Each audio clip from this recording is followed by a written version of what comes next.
Aujourd'hui, on va parler des caméras connectées et surtout des caméras qui se connectent avec Alexa et Google Home. Il y en a une en particulier qui a attiré mon attention, c'est la Akazo P30.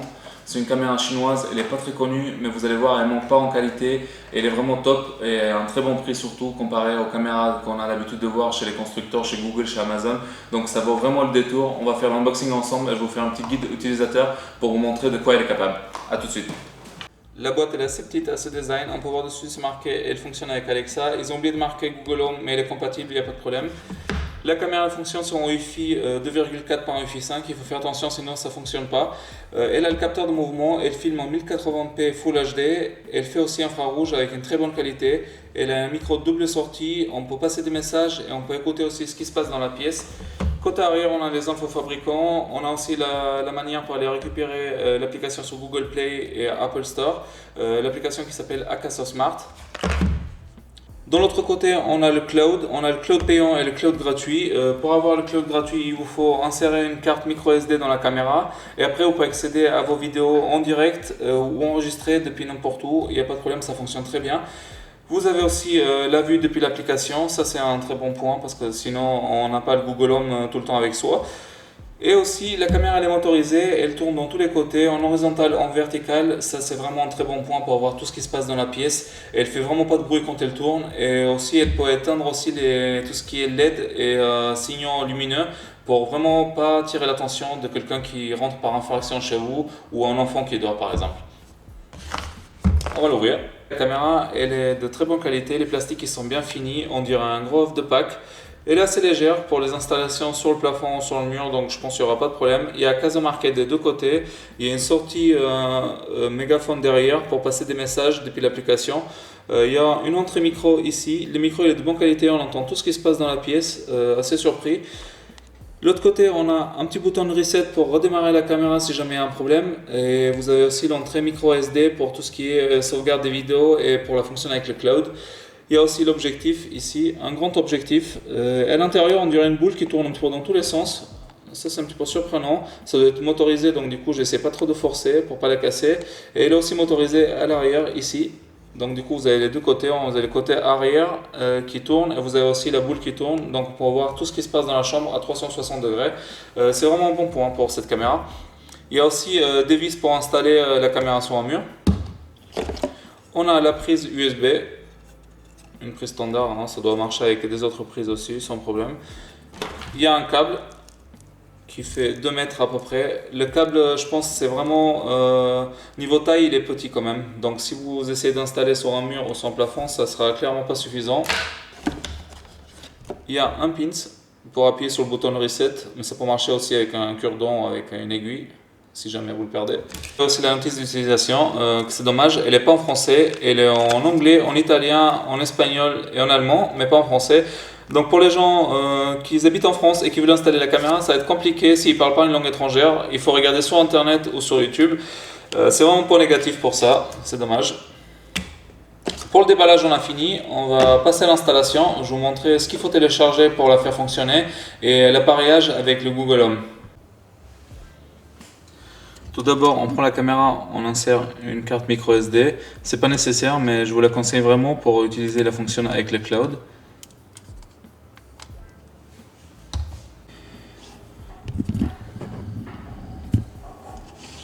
Je connecte la caméra à l'USB.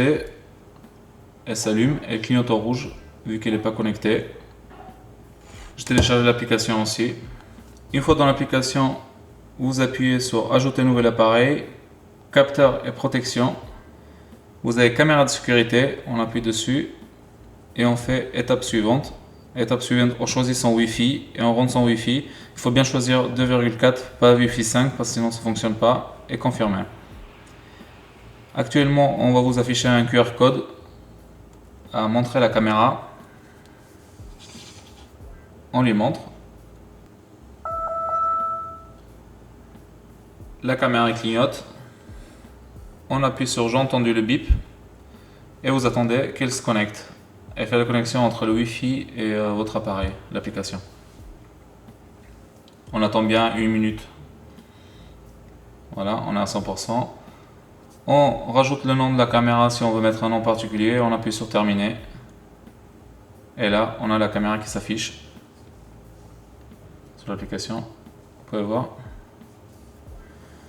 En appuyant directement sur l'écran, on peut bouger la caméra vu qu'elle est motorisée. Je vous montrerai. Elle tourne dans tous les sens. Ça fonctionne vraiment très bien. Sur l'application, vous avez copie d'écran, parler pour utiliser le mégaphone, enregistrer pour enregistrer les vidéos. Vous avez lecture pour lire les vidéos enregistrées, cloud pour accéder au cloud depuis n'importe où vous êtes, direction pour diriger la caméra avec votre doigt, alarme pour la mettre en mode caméra de sécurité. Si jamais vous n'êtes pas à la maison, elle détecte les intrus. En photo album pour regarder les photos, elle fait des photos aussi, c'est une caméra. Et en vue multiple pour afficher plusieurs caméras. Si vous en avez plusieurs chez vous, vous pouvez mettre en mode multiple. Comme ça, quand vous surveillez, vous voyez tout ce qui se passe chez vous, tout en direct. Et ça fonctionne vraiment très bien avec une très bonne qualité. Par contre, pour entendre le micro quand vous êtes en vue multiple, il faut vraiment sélectionner la caméra, sinon vous n'avez pas le micro d'ensemble. Voilà pour tout ce qui est installation sur l'application. Je vous montre l'installation sur le Google Home. Pour connecter à Google Home, la caméra c'est très simple. Vous allez dans Associer un nouvel appareil connecté. Vous cherchez l'application Smart Life, c'est dans les applications compatibles Google Home. Une fois l'application ouverte, il va vous demander de créer un compte et un mot de passe si vous n'en avez pas déjà un. Vous recherchez un nouvel appareil, il va détecter vos caméras, vous les ajoutez au Google Home et le tour est joué, vous pouvez accéder à vos caméras. Je vais vous montrer ça. On va demander à Google de faire fonctionner la caméra. Ok Google, affiche la caméra IoTech. Ok, lecture du streaming pour UTech sur cuisine.